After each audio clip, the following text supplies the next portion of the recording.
वेद पुराण भगवान की कथा का श्रवण करने के फलस्वरूप सभी पापों का नाश हो जाता था।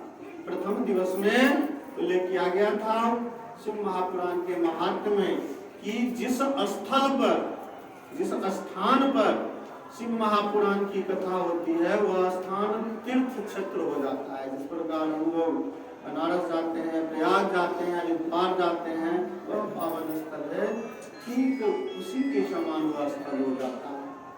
और यदि किसी शिवालय में यदि हो तो वह तो और वहाँ तो साक्षात स्थापित है ही, और उन्हें प्रसन्नता होती है और अभिष्ट वरदान प्रसन्न होकर के सभी पाप को नाश कर देते हैं। जिसके फलस्वरूप क्या होता है कि धर्म के प्रति हमारी रुचि जगती है, मनुष्य धार्मिक प्रवृत्ति का हो जाता है।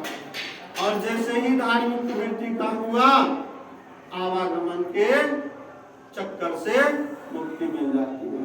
आने जाने का बंधन या जो लोग सुनते हैं कि 84 लाख योनि, 84 लाख योनि सही में है, धर्म के हिसाब से तो है, विज्ञान में भी, बायोलॉजी में नहीं, पेड़ पौधे इंसेक्ट सब मिलाकर के 84 लाख योनि है, विज्ञान ने इसको प्रमाणित कर दिया। तो यह 84 लाख योनियों में भटकने से मुक्ति मिल जाती है।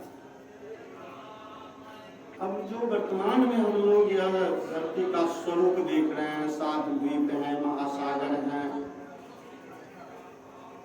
संक्षिप्त में सनत कुमार के द्वारा 7 द्वीपों का परिचय किया गया है कि इस भूमंडल पर जम्बू द्वीप, लक्षद्वीप, शालमली द्वीप, कुश द्वीप, क्रौंच द्वीप, शाक द्वीप और पुष्कर द्वीप, यह वैदिक नाम।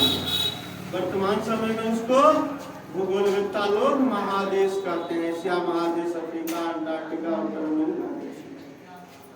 और इन महादेशों को 7 महासागरों के द्वारा घेरा हुआ, 7 समुद्रों से ये घिरे हुए।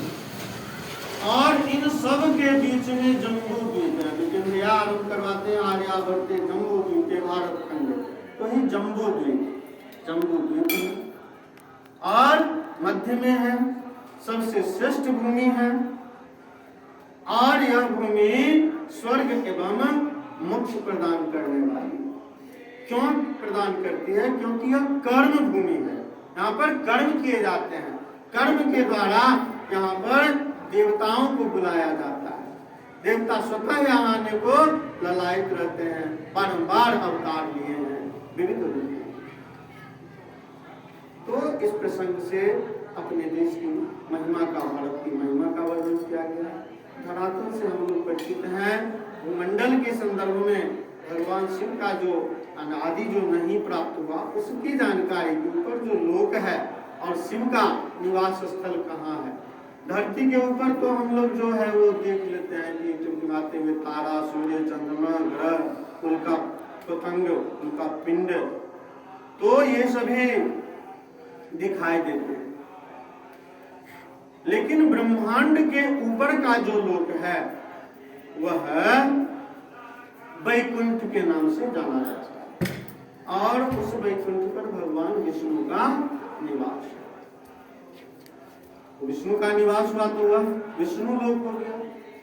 विष्णु लोक के ऊपर भगवान शंकर के पुत्र कार्तिकेय, जिन्होंने कठिन शपथ ले ली, व्रत धारण कर लिया कि मैं आजीवन कौमार ब्रह्मचर्य रहूंगा, तो उनके लिए जो लोक भगवान शंकर ने प्रदान किया वह कौमार लोक है। वहां पर शंभु पुत्र कार्तिकेय का निवास होता है। अब आसन से गणना किया जाए, वैकुंठ लोक विष्णु, विष्णु को भगवान ने सर्वश्रेष्ठता प्रदान की, पूजित होंगे सब कुछ, लेकिन उनकी तुलना में त्याग की भावना कार्तिकेय की अधिक थी, जिस कारण उसकी विष्णु लोक के ऊपर कौमार लोक के कार्तिकेय का निवास है। अब कौमार लोक के ऊपर कौन सा लोक है? कौमार लोक के ऊपर जो लोक है उसे उमा लोक के नाम से जाना जाता है, और वहां पर जगत जननी महारानी जगदम्बा महाशक्ति शिवा का निवास स्थल है, जो तीनों देवताओं के जननी है। तो जगदम्बा का जो लोक है वह कुमार लोक के नाम से जाना जाता है, कुमार लोक के ऊपर।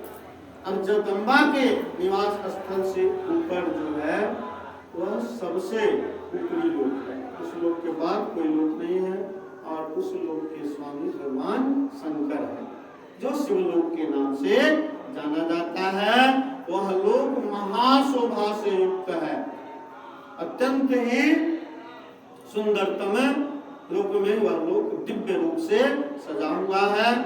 वहाँ तीनों देवताओं को उत्पन्न करने वाले त्रिगुणातीत परम ब्रह्म परमेश्वर शिव शंभु का निवास स्थान। हाँ, उस लोक के ऊपर दूसरा लोक नहीं है, लेकिन उसी लोक के नजदीक, उसी लोक के समीप, लदौर के बगल में हरिपुर, तो उसी लोक के समीप गोलोक है। गोलोक भी शिवलोक के समीप ही है।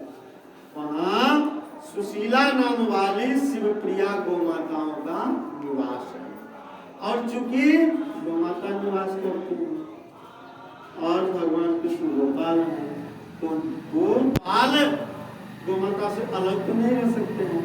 तो यही कारण है कि वहाँ भगवान श्री कृष्ण का भी निवास स्थल है। तो गोलोक में गोमाताएं भगवान कृष्ण, शिवलोक में भगवान शिव रहते हैं। अब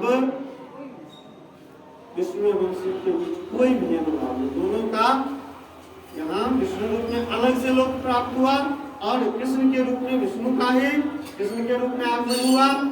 शिव के साथ ही दोनों एक ही जगह निवास करते हैं। उनका नाम गोलोक हो गया, इनका नाम शिवलोक हो गया। अब शिव की आज्ञा से, और भगवान कृष्ण ने गोपालन किया क्यों? तो गोपालन के लिए आज्ञा भी भगवान शंकर ने ही दिया था। भगवान शंकर की आज्ञा के फलस्वरूप भगवान कृष्ण ने गोपालन किया था, जिसके फलस्वरूप उन्हें स्थान प्राप्त हुआ।